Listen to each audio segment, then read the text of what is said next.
আমরা প্রচন্ডভাবে বিশ্বকাপ ক্রিকেট খেলতে চাই। সমস্ত ক্রিকেটারদেরকে অপমান করে কথাবার্তা বলা, এটা আমার কাছে খুবই দায়িত্বহীন মনে হয়েছে। এটা আমি সর্বশেষ অবস্থা শুধু এইটুকুই জানি, আমাকে আমিরুল ইসলাম বুলবুল সাহেব জানিয়েছে যে আইসিসির একটা টিম বোধহয় আসছে বাংলাদেশে কথা বলার জন্য। আমরা আমাদের স্ট্যান্ড থেকে সরার কোনো চান্স নাই। আমরা প্রচন্ডভাবে বিশ্বকাপ ক্রিকেট খেলতে চাই এবং সেটা এবং এটা আয়োজন করা অসম্ভব না বলে আমরা দৃঢ়ভাবে বিশ্বাস করি। আপনাকে ক্রিকেটের কথাটা একটু বলি। ক্রিকেটটা তো খুব অনাকাঙ্ক্ষিত পরিস্থিতির কারণে হয়েছে। এখানে আপনারা লক্ষ্য করেছেন, আমরা একজন ক্রিকেটার মুস্তাফিজের অবমাননা হয়েছে দেখে পুরা বাংলাদেশ রুখে দাঁড়িয়েছি।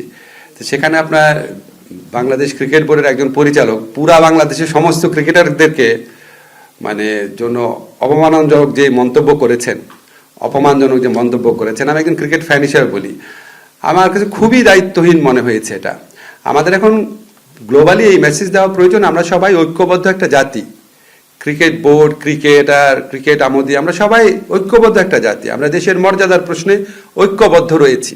তো এরকম একটা সময় একটা দায়িত্বশীল পদে থেকে সমস্ত ক্রিকেটারদেরকে অপমান করে কথাবার্তা বলা, এটা কিভাবে একজন মানে এটা কিভাবে সম্ভব হলো আমি বুঝতে পারছি না আর কি। খুব দুঃখজনক, খুবই দুঃখজনক। যাই হোক, এটা ক্রিকেট বোর্ডের ইন্টারনাল ব্যাপার, তারা ব্যবস্থা নেবে।